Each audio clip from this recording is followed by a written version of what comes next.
I was hired on in 1986, and it seemed like about every 2 or 3 years we had a dry spell that generally lasted for a couple of years. In other words, well, it wasn't exactly dry every month those 24 months, but it did get dry a couple of times during those 2 years. Most of our weather pattern, as y'all know, is driven by what's called the El Nino Southern Oscillation, which occurs in the Pacific Ocean. And most of the time when we have a La Nina winter, which means that it's very cold off the coast of Peru and very warm in Australia, we have a really dry winter. When we have an El Nino winter, we generally have, that means it's very cold or cool in Australia, and they generally experience a drought when that happens.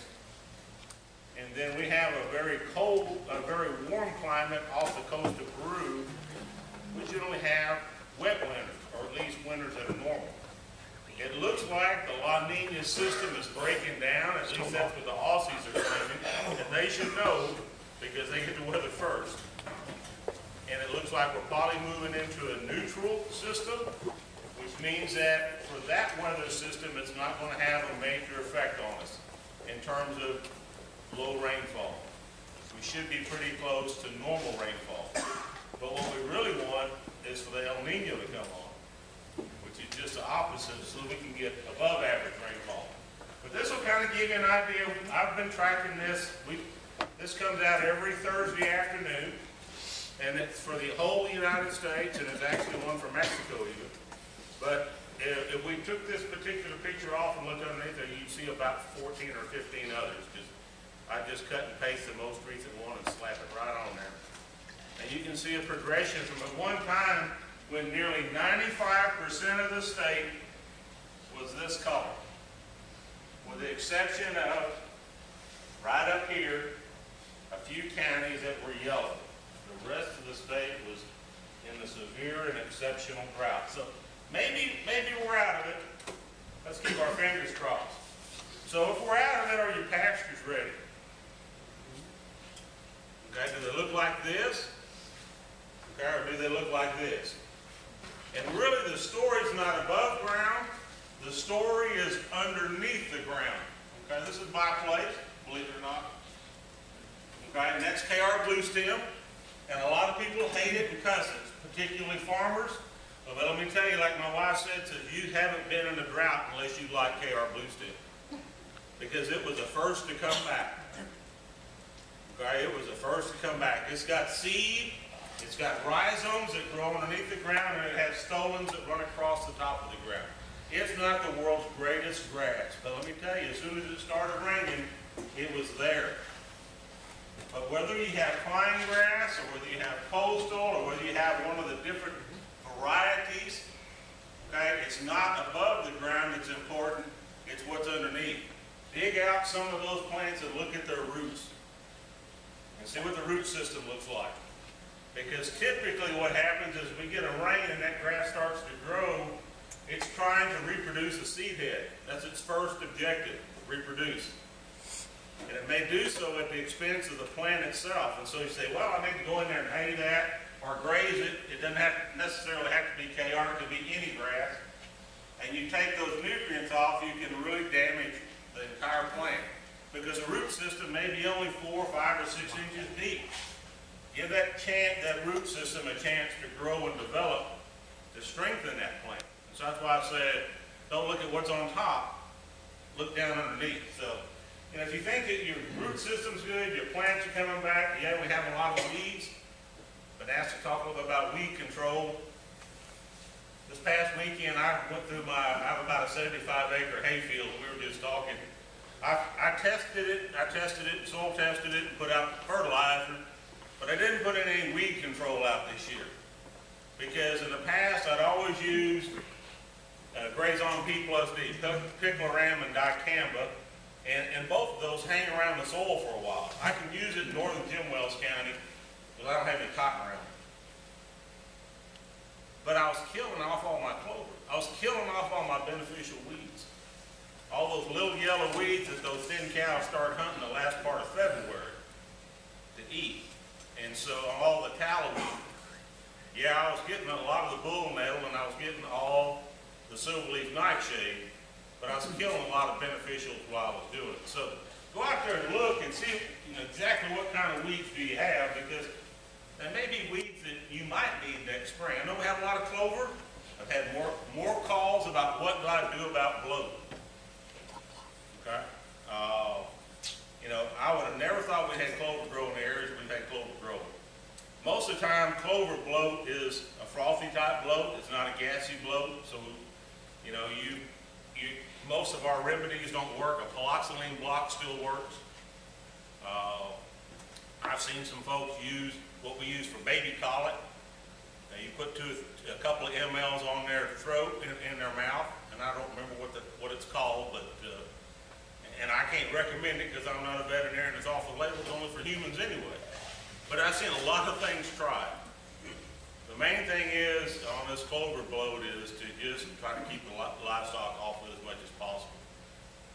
Okay, there's not really a cure for it, except unless you want to get rid of the bloat. So let's talk a little bit about what's going on in the market, because I know everybody's itching to buy cows. This is hard to see, and I apologize, but this yellow line up here is up until last week what we're looking for 5-weight steers. You figure the heifers are about a nickel or $5 back of that. They're headed north, and they're going to be headed north for a while. Down the blue line that you see down is what we saw last year, and this green line down at the very bottom, which we thought were pretty good prices, for the 5-year average before. So you can see that we're moving into territory that is uncharted, and there's a lot of reasons for it. This is 1,100 to 1,300 pound steers, so these would be steers out of a feed yard, ready to go into a beef processing plant somewhere. This is dollars per hundredweight, dollars per 100 pound, and you can see that we broached $1.25 last week. Today they sold for $1.28, $1.29. So if you like beef, okay, you're going to have to you're going to pay a little bit more for it. Blue line is last year. We thought those prices were great. Green line is the last 5 years. I remember we used to do the ranch to rail program. If we broke 75 cents on steers, we thought that was great. But corn was $2.75 a bushel. Gasoline was less than $2 a gallon. Okay, and so everything has moved up. The price of cattle have as well. Here's a beef cow inventory, and I was just looking at this the other day. 1975 was about 3 years after I graduated high school. Okay, and the president slapped on price control. Anybody remember that? Okay, which actually accelerated the reduction in beef cows, because who wants to sell something when the price is fixed? And it's fixed below your production costs. And so you see what's happened over the last 30 years or so is that cow inventory has gone down from somewhere about 46 million head down to something a little bit less than 32 million head. And it's probably going to continue to go down. And there's a number of reasons for that. The biggest reason is money. Who can afford to get into the cow business today? Not very many people. Not many young people sitting back at that table. Okay? And so, they're going to need, something will have to change. It'll have to be passed down. But the price of cattle, the price of land, it's just going to be very difficult for this to turn around anytime soon. This is a calf crop, and that's why I say we're going to see calf prices continue to rise. I know people have talked about $2 and $2.10, $2.20 for a 5-weight calf. Who would have ever thought that a 5-weight calf would be worth $1,100? That's what a feed yard steer used to be worth. What's a feed yard steer going to be worth? What do you get with $5.75, $6 bushel of corn? Okay, and so that's what's driving this entire system. We're not going to keep the cows back. We're not going to have the calves out there both. And typically when we think about what we're feeding, we feed about 65% steers and about 35% heifers. If it gets much above 35%, we're not keeping heifers. If it gets much below 35%, we're retaining heifers and the cattle cycle's moving back up. It looks like we're not going to keep any more heifers. So even the heifers are going in the feed yard. So we're not going to rebuild. Here's our placements. The placements are down, and while we're visiting, well, actually I was eavesdropping. Our ambassadors our council was visiting amongst each other, and one of them said they had an interest in being in the feed yard. Feed yards are going to get smaller, are going to get smaller in number and larger in size. We have about 35 feed yards in South Texas, and by South Texas I'm being very liberal. I'm going from, say, Gonzales over to San Angelo and down towards Mexico and everything south of that curve. All right, most of those feed yards probably feed on average about 10,000 head. Most of them don't have many cattle in them. Okay, and so most of those cattle that are going to be fed in even larger yards. Sure, yards like King Ranch and Gonzales, Dr. Graham and Gonzales, they're going to have a lot of cattle. But mostly those are company cattle, not customer cattle. King Ranch buys their cattle or feeds their own cattle, or Dr. Graham buys cattle and feeds them for himself. But nobody else is necessarily putting them in right now, just because of the cost of putting them in. Commercial beef production, and this is what, when I throw this chart up there, every time people look at it and say, my golly, I had no idea. This is just beef. We eat an equal amount of chicken. Okay? An equal amount of chicken, and about 10% of this amount in terms of pork. And so you see across the line here it says 25 billion pounds of beef being forecast to be produced and consumed this year. And about that much, maybe just a touch more, chicken.